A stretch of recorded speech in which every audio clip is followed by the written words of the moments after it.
कुछ साल पहले की बात है। एक छोटा सा गांव पहाड़ों के बीच में बसा हुआ था। वहाँ एक गरीब किसान रामू अपनी पत्नी और दो बच्चों के साथ रहता था। रामू का परिवार छोटा था, लेकिन उनकी जिंदगी में प्यार भरा हुआ था।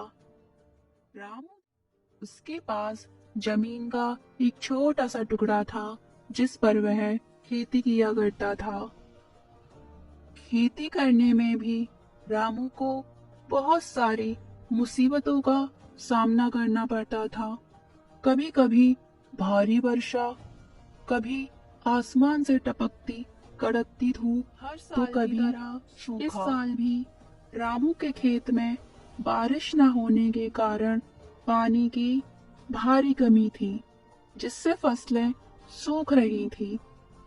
एक दिन जब रामू परेशान होकर अपने खेत में घूम रहा था, उसने एक अजीब सी चिड़िया को देखा।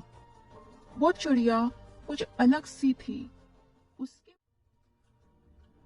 रामू कई दिनों तक उस चिड़िया को देखता रहा। एक दिन उसने गौर किया कि जब भी वो चिड़िया रामू के खेत के पास आती, जमीन में से पानी निकलने लगता। यह देखकर रामू खुशी से नाच उठा। रामू ने चिड़िया का नाम चंचल रख दिया। दोनों हर रोज खेत में उगे फसल की देखभाल करने लगे। चंचल रामू की मदद करने लगी। हर सुबह चंचल खेत में आकर अपने पैरों से जमीन में छेद करती और उस छेद से पानी निकलने लगता, जिससे रामू का खेत होता चला गया और खेत में नए फूल खिलने लगे।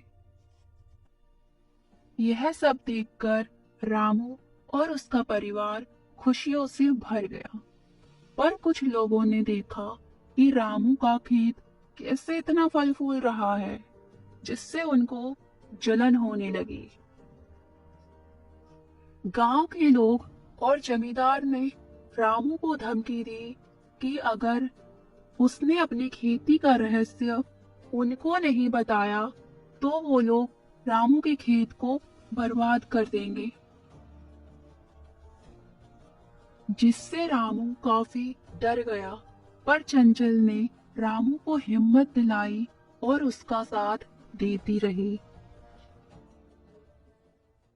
समय के साथ और गहरा होता चला गया। चिड़िया ने रामू को खेती करने के नए नए तरीके भी सिखाए। एक दिन जब रामू रात में अपने घर में सोया हुआ था, कुछ गांव वाले चुपके से रामू के खेत में घुस गए। चंचल ने ये सब देख लिया और वो उड़ती हुई रामू के पास आई और उसको जगाया। रामू और चंचल फौरन दौड़कर खेत पहुंचे। रामू जोर जोर से उन गांव वालों पर चिल्लाने लगा और चंचल अपने परों से तेज आवाज निकालने लगी।